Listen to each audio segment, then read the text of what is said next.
안녕하세요. 사랑하는 성도님, 영혼의 샘물, 은혜의 자리 오심을 축복합니다. 자비의 주님이 우리와 함께 하십니다. 우리와 함께 하시는 주님을 찬양합니다. 기도합시다. 사랑과 은혜의 주님, 감사합니다. 오늘도 주님의 은혜로 희망의 날을 맞이하게 해주시니 감사합니다. 비록 우리의 삶에 위기와 시련과 아픔과 질병과 고통이 있지만, 그러나 우리와 함께 하시는 주님을 의지하며 또 우리에게 다가오시는 주님의 말씀에 은혜를 힘입어 오늘도 담대히 일어서서 믿음의 길을 걷게 하여 주시니 감사합니다. 오늘도 주님의 말씀으로 새롭게 하여 주시고 우리의 영혼을 채워주시고 주님의 말씀에 능력을 힘입어 오늘도 승리하며 담대하게 진리의 길을 걷고 승리할 수 있도록 인도하여 주시옵소서.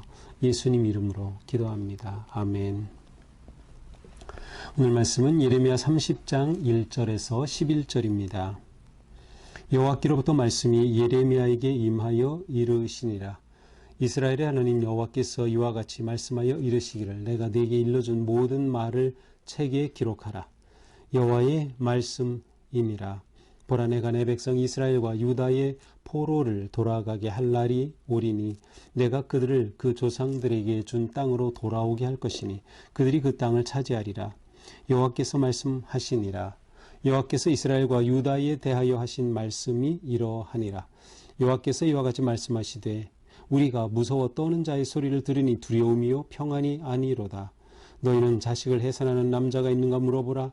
어찌하여 모든 남자가 해산하는 여자와 같이 손을 자기 허리에 대고 모든 얼굴이 겁에 질려 새파래졌는가. 슬프다. 그날이여, 그와 같이 엄청난 날이 없으리라. 그날은 야곱의 환난의 때가 되미로다. 그러나 그가 환난에서 구하여 냄을 얻으리로다. 만군의 여호와의 말씀이라. 그날에 내가 네 목에서 그 멍에를 꺾어버리며 네 포박을 끊으리니 다시는 이방인을 섬기지 않으리라. 그들은 그들의 하나님 여호와를 섬기며 내가 그들을 위하여 세울 그들의 왕 다윗을 섬기리라. 여호와의 말씀이니라. 그러므로 나의 종 야곱아, 너는 두려워하지 마라. 이스라엘아, 놀라지 말라. 내가 너를 먼 곳으로부터 구원하고 내 자손을 잡혀가 있는 땅에서 구원하리니 야곱이 돌아와서 태평과 안락을 누릴 것이며 두렵게 할 자가 없으리라. 이는 여호와의 말씀이라. 내가 너와 함께 있어 너를 구원할 것이라. 너를 흩었던 그 모든 이방을 내가 멸망시키리라. 그럴지라도 너만은 멸망시키지 아니하리라. 그러나 내가 법에 따라 너를 징계할 것이요 결코 무죄한 자로 여기지는 아니하리라. 아멘. 자, 우리는 이제 30장으로 들어오면서 굉장히 밝고 희망적인 그러한 메시지를 듣게 됩니다. 자, 그런데 이것은 그냥 갑자기 나타난 것이 아니고 실은 우리가 금요일, 토요일에 보았던 말씀과 연결이 되어 있어요. 이 29장 이 전반부에 보면 어떻게 보면 이 예레미야 전체를 이렇게 보게 해주는 아주 중요한 말씀이 여기 나오죠. 그것은 구체적으로 이스라엘 백성들이 바빌론의 70년의 포로 생활을 할 것과, 그러나 그 이후에 하나님이 어떤 계획을 가지고 계신지를 보여줍니다. 그래서 29장 10절에 보면 70년이 차면 내가 너희를 돌보고 나의 선한 말을 너희에게 성취하여 너희를 이곳으로 돌아오게 하겠다. 그러면서 놀라운 말씀을 주시죠. 여호와의 말씀이니라. 너희를 향한 나의 생각을 내가 하나니 평안이요 재앙이 아니니라. 너희에게 미래와 희망을 주는 것이니라. 이와 같은 말씀이 이제 선포되었어요.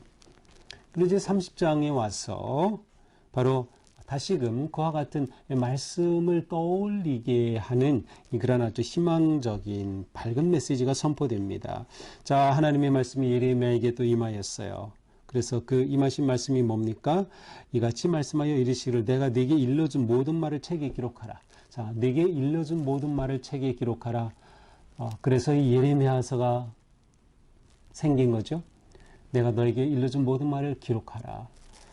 근데 실제로 예레미야를 기록한 것은 예레미야 자신이 아니에요. 그래서 이제 우리가 나중에 보겠지만 36 30장 4절에 가서 보면 하나님께서 예레미야에게 기록하라 하셨을 때 예레미야는 바룩이라고 하는 사람을 택해서 그가 예레미야에 관한 이 모든 것들을 기록하게 합니다. 그러니까 예레미야가 그의 모든 말씀을 이 바룩에게 들려주고 기록하게 하는 것이죠. 자, 기록한다라고 하는 것, 이것은 굉장히 신앙생활에서 중요한 것이에요. 우리의 기독교 신앙, 예수 그리스도를 믿고 또 따르는 우리의 복음의 신앙의 핵심은 무엇이에요? 성경입니다. 성경. 우리는 성경이라고 하는 하나님의 말씀을 가지고 있고 우리는 이 말씀이 성령으로 기록된 것과 하나님의 생명의 말씀임을 믿기에 우리는 이 기록된 말씀이 우리의 신앙생활에 얼마나 중요한지 다 표현할 수 없을 정도죠. 하나님께서는 예레미야에게 기록하라 라고 말씀을 하십니다. 무엇을? 일러준 모든 말. 그러니까 이미 예레미야에 기록되는 이 모든 것들이죠. 그러나 오늘 본문을 따른다면 바로 일러준 말은 무엇이에요? 3절에 나오죠. 내가 내 백성 이스라엘과 유다의 포로를 돌아가게 할 날이 오리니 그 날에 관해 기록하라는 것이죠. 무슨 날? 회복과 구원의 날입니다. 포로에서 돌아가게 할 날이라고 하는 것이죠. 그래서 그 조상들에게 준 땅으로 돌아오게 할 것이다. 다시금 포로로 잡혀간 이스라엘 백성들이 회복되어 조상의 땅, 그들의 고국으로 되돌아오게 되고 그 땅을 차지하게 될 것이다. 귀환과 회복의 희망의 이 하나님의 메시지를 기록하라라고 하는 것이죠. 여호와께서 이처럼 예레미야에게 놀라운 말씀을 전해 주십니다. 바로 귀환과 회복의 희망의 말씀을 기록하라고 하시면서 예레미야를 통하여 그 놀라운 희망을 주시는 거죠. 자, 이렇게 기록할 때 이것이 무슨 의미가 있습니까? 하나님의 언약의 말씀을 아주 확증해 주는 것입니다. 하나님의 말씀은 확실하다, 분명하다라고 하는 것이에요. 그래서 기록의 의미가 여기에 있는 것이죠. 따라서 이 말씀을 어떻게 하라는 것이에요? 붙잡으라라는 것이에요. 기록된 말씀, 기록함으로써 그것을 잊지 않고 붙잡으라는 거죠. 사실 펜으로 기록하지만 정말 중요한 것은 마음에 기록하는 것이겠죠. 하나님의 말씀을 확증하고 말씀을 기록하면서 말씀의 중요성을 확인하고 그 다음에 어떻게 될까요? 소망을 가지고 인내하게 되는 거예요. 이것 봐, 하나님께서 이렇게 말씀하셨잖아. 하나님께서 우리를 이렇게 회복과 귀환의 희망을 주셨잖아. 그러니 우리는 이 말씀을 붙잡고 믿고 지금의 모든 위기와 어려움을 이겨낼 수 있어. 또 더 나아가서 지금 이스라엘 백성들이 당하는 이 포로와 환란의 이 어려움, 바벨론의 멍에를 매게 된 그것은 그들의 죄 때문이었어요. 그래서 그들은 하나님의 이 심판을 오히려 감사함으로 받고 그때까지 인내할 수 있게 되는 거죠. 기록된 말씀, 우리에게 너무도 중요한 것. 그들에게도 바로 이와 같은 의미가 있는 것이죠. 그래서 그 땅을 그들이 차지하게 될 것이다. 여호와의 말씀이니라. 자, 또 여호와께서 또 다시 말씀하시죠. 이스라엘과 유다에 대하여 하신 말씀이 이러하다. 자, 5절 여호와께서 이같이 말씀하시되 우리가 무서워 떠는 자의 소리를 들으니 두려움이요 평안이 아니로다. 자, 여기에는 또다시 고통의 메시지가 있어요. 무엇이에요? 하나님의 심판이 바뀐 건 아니라는 것이에요. 하나님이 이들을 심판하시려던 계획 자체를 없애신 건 아니에요. 왜냐하면 하나님은 의로우셔서 심판을 하실 때 공의로우신 하나님이 되는 거죠. 그들이 하나님 앞에 잘못한 것을 깨닫고 돌이키도록 또한 그들을 심판하시는 거예요. 그래서 그들이 무서워 떠는 자 소리들이 두려움이요 평안이 아니로다. 자, 여기서 우리가라고 되는 것을 다른 번역본에서는 너희가라고 되어 있기도 합니다. 그래서 너희가 이와 같은 것을 들을 것이다. 어떤 것? 두려움과 평안이, 두려움이 다가오고 평안이 아니다라는 것이에요. 그러면서 6절에서는 질문을 던지죠. 너희는 자식을 해산하는 남자가 있는 거 뭐라고 물어봐라. 남자가 아기 낳는지 한번 그런 사람이 있나 물어봐. 없죠. 남자가 해산하진 않아요. 자, 남자가 해산하는 여자같이 손을 자기 허리에 대고 모든 얼굴이 겁에 질려 새파래졌는가 보라. 자, 남자가 아기를 낳지 않으니 그 해산할 때 그 아픔, 그 고통을 남자는 몰라요. 그런데 아기도 낳지 않은 남자가 마치 해산하는 여인과 같이 그렇게 자기 허리, 배를 붙잡고 얼굴이 겁에 질려 새파랗게 아기 낳는 것처럼 그렇게 된다는 거예요. 바로 하나님의 심판을 의미하는 것입니다. 자, 이 날이 되면 어떻게 돼? 두려운 날이죠. 그래서 슬프다 그날이여 그와 같이 엄청난 날이 없으리라. 이처럼 엄청난 슬픔과 고난의 날은 없을 것이다. 그날은 야곱의 환난의 때가 됩니다. 하나님께서 그들의 죄를 심판하시는, 하나님을 버린 죄예요. 하나님을 배반한 죄예요. 그 죄를 심판하시는 그 날이다. 그러나 그가 환난에서 구하여냄을 얻으리로다. 자, 여기서 또다시 희망의 메시지가 같이 나오죠. 자, 이것이 그 예레미야서의 굉장히 중요한 모습이에요. 그러니까 예레미야는 전체적으로 이스라엘의 멸망에 대한 심판에 대한 예고, 이 예고의 목적은 뭐예요? 돌이키라는 것이죠. 근데 이들이 잘못한 것에 대해 하나님의 심판을 예고하는 거죠. 그러나 동시에 그들을 구원하시는 하나님. 그래서 심판과 구원이라고 하는 이 두 가지 7절에 그것이 함께 나와 있는 것이에요. 야곱의 환난의 때가 있는가 하면 환난에서 구하여냄을 얻을 것이다 라고 하는 심판과 희망의 메시지가 함께 선포되고 있습니다. 또 8절에서 또 나오죠. 여호와의 말씀이라. 자, 하나님께서는 그러면 어떻게 이들을 회복시켜 주실까? 내가 네 목에서 그 멍에를 꺾어버리며, 그 멍에를 꺾어버린다. 바벨론이 그들에게 지은 멍해죠. 바벨론의 멍에를 꺾어버린다는 거예요. 그러면 그 말은 뭐예요? 바벨론에서 회복된다는 것이죠. 내 포박을 끊으리니 너희가 포로로 잡혀간 것을 끊어버릴 것이니 다시는 이방인을 섬기지 않을 것이다. 자, 그들이 지금 심판을 받고 또 이미 두 차례에 걸쳐서 포로로 잡혀갔어요. 아직 완전히 멸망하진 않았죠. 그러나 이제 곧 멸망을 하죠. 근데 이런 상황에서 그들에게 희망을 주시는 겁니다. 너희가 끌려가지만 하나님께서는 멍에를 꺾으시고 그들을 포박을 끊으셔서 이방인을 섬기지 않게 하실 것이다. 그들은 그들의 하나님 여호와를 섬기며 이렇게 될 때 그들이 하나님을 예배하게 될 것이고 왕 다윗 왕을 섬기리라. 왕 다윗의 나라가 회복될 것이다 라고 하는 그러한 희망이에요. 바벨론의 압제에서 벗어나서 멍에가 끊어지고 그들이 귀환하고 돌아와서 포로의 모든 포승줄이 풀어지고 나라가 회복되어 왕 다윗을 섬기게 되는 그런 놀라운 회복의 때가 오게 되는 것이죠. 그러므로 나의 종 야곱아, 이스라엘 백성들을 향한 말씀이죠. 너는 두려워하지 말라. 너희가 당할 고난, 이것은 나의 심판이지만 두려워하지 말라. 놀라지 말라. 내가 너를 먼 곳으로부터 구원하여 낼 것이다. 내 자손을 잡혀가 있는 땅에서 구원하여 낼 것이다. 너도 구원하고 너의 자손도 구원할 것이다. 그러니 두려워하지 말아라. 두려워하지 말아라. 앞에서 우리가 본 것처럼 하나님의 심판을 달게 받아라. 그리고 믿음으로 받으라는 거예요. 하나님의 원래 뜻은 무엇이에요? 그들을 심판하고 멸하시는 것이 원래 뜻이 아니라 그들을 돌이키시는 것이 원래 뜻이니까.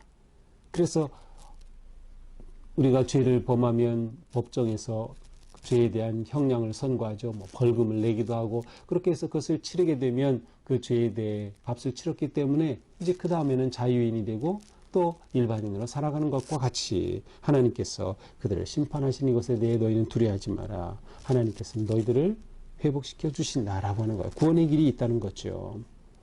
내가 너를 먼 곳으로부터 구원하고 네 자손을 잡혀가 있는 땅에서 구원할 것이다. 그러니 두려워하지 말아라. 이는 여호와의 말씀이라. 내가 너와 함께 있어 너를 구원할 것이다. 너와 함께 있겠다. 자, 하나님은 심판하심에도 그들과 함께 해주신 하나님. 자, 하나님 놀라우신 하나님이죠. 여기에 하나님의 자비가 담겨 있는 것입니다. 너를 흩었던 모든 이방을 내가 멸하리라. 너를 이렇게 포로로 되게 했던 그 이방 내가 멸할 것이다. 실제로 70년 후에 하나님께서는 바빌론을 멸망케 하시죠. 예, 이 약속의 말씀, 언약의 말씀 다 그대로 이루어져요. 하지만 너만은 멸망하지 않을 것이다. 자, 이렇게 하나님께서는 이스라엘 백성들에게 희망의 그러한 말씀을 들려주십니다. 바벨론의 멍에를 꺾을 것이다. 너희는 하나님을 예배하게 될 것이다. 나라가 회복될 것이다. 그러니 두려워하지 말아라. 놀라지 말아라. 하나님이 구원하신다. 하나님이 함께 하신다. 라고 하는 거죠. 자, 이것이 오늘의 말씀이에요. 자, 결국 오늘의 말씀은 우리가 앞에서 봤던 29장의 말씀이 다시금 반복적인 확증이라고 볼 수 있어요. 그래서 이 30장이 갑자기 이게 뭐 희망적인 게 갑자기 나타난 게 아니라 바로 29장, 바로 앞의 장에서 보여주셨던 재앙이 아니라 번영이다. 너희를 향한 나의 뜻은 이것이다. 라고 주셨던 그 하나님의 말씀을 다시금 그들에게 확인시켜 주시면서 하나님의 심판 앞에 그들이 담대히 나아갈 수 있기를 촉구하는 그러한 메시지입니다. 자, 오늘 이 말씀을 보면서 우리는 하나님께는 여전히 희망이 있다는 것을 알 수 있어요. 그래서 우리는 하나님 안에서 희망의 줄을 잡아야 합니다. 하나님 안에서 희망의 줄을 잡아야 돼요. 왜 그렇죠? 첫째로 하나님은 신실하시기 때문에 계속해서 주시는 말씀을 보면 하나님은 너무도 신실하신 분이에요. 말씀하신 것을 그대로 이루시는 분이에요. 그러니 그들에게 주신 오늘의 희망의 메시지도 하나님이 이루어 주실 것을 믿을 수 있어요. 신실하신 하나님. 또 하나님은 의로우시다. 그들의 잘못을 눈 감으시지 않으시죠. 그대로 그들을 회복시키기 위해 심판하시는 거예요. 그래서 오늘 본문 맨 마지막에 뭐라고 되어 있어요. 내가 법에 따라 너를 징계할 것이요. 결코 무죄한 자로는만 여기지 않겠다. 무죄한 자로 여기지는 않겠다는 거예요. 잘못은 잘못이에요. 공의로운 하나님 앞에 심판을 받고 회복이 되면 되는 거죠. 그래서 하나님은 의로우시다. 그러나 이거보다 더 크신 하나님은 결국 자비로우신 사랑의 하나님이심을 우리는 볼 수 있어요. 우리가 하나님을 의지할 때 하나님은 결코 우리를 저버리지 않으신다고 하는 것이죠. 자, 또한 우리는 하나님의 심판 뒤에는 더 큰 사랑이 숨어 있다는 것을 보아야 합니다. 하나님의 더 큰 사랑이 심판 뒤에는 숨어 있다. 하나님 안에서 우리는 회복될 수 있고 구원의 길을 나아갈 수 있는 거죠. 우리에게 은혜의 날은 언제나 열려 있다 하는 것을 우리는 봐야 합니다. 그래서 우리는 은혜의 백성, 은혜의 성도들이라고 말할 수 있는 거죠. 그러므로 우리는 어떤 위기, 어려움 상황 속에서도 그 모든 것을 통과하고 잘 견디고 인내함으로 하나님이 주신 이 놀라운 은혜를 받을 수가 있는 거죠. 심판을 달게 받고 은혜의 회복의 길을 걸을 수 있는 것이죠. 자, 그러니 우리에게는 희망이 있는 겁니다. 희망을 가질 수 있는 거죠. 오늘 우리가 어떤 상황에 처하든 우리도 이와 같은 희망을 붙잡고 하나님은 나를 향해 이처럼 놀라운 선한 계획을 가지고 계시구나. 그러니 나의 어떤 상황에서도 위기에서도 그 하나님을 끝까지 신뢰하면서 믿음으로 담대히 나아갈 수 있기를 축복합니다. 기도합시다. 주님 감사합니다. 오늘도 주님의 은혜로 우리에게 새 희망의 날을 열어주시니 감사합니다. 우리는 공의로우신 하나님, 또한 자비로우신 하나님을 봅니다. 우리가 주님 앞에 바로 서게 하여 주시고 우리의 더럽고 추한 죄를 회개하며 온전히 주님 앞에 순종하고 주님께로 우리의 삶의 방향을 바르게 맞추어 갈 수 있도록 인도하여 주시옵소서. 선하신 하나님, 자비로우신 하나님, 의로우신 하나님, 공의의 하나님, 진실하신 하나님, 우리가 이 하나님을 더욱 사랑하고 의지하며 믿음으로 나아갈 수 있도록 오늘도 주님의 그 능력의 손으로 잡아주시옵소서. 예수님 이름으로 기도합니다. 아멘. 네, 오늘도 주님의 은혜로 우리 삶이 주님의 이 놀라운 은혜 안에, 사랑 안에 거하게 되기를 축복합니다. 사랑합니다.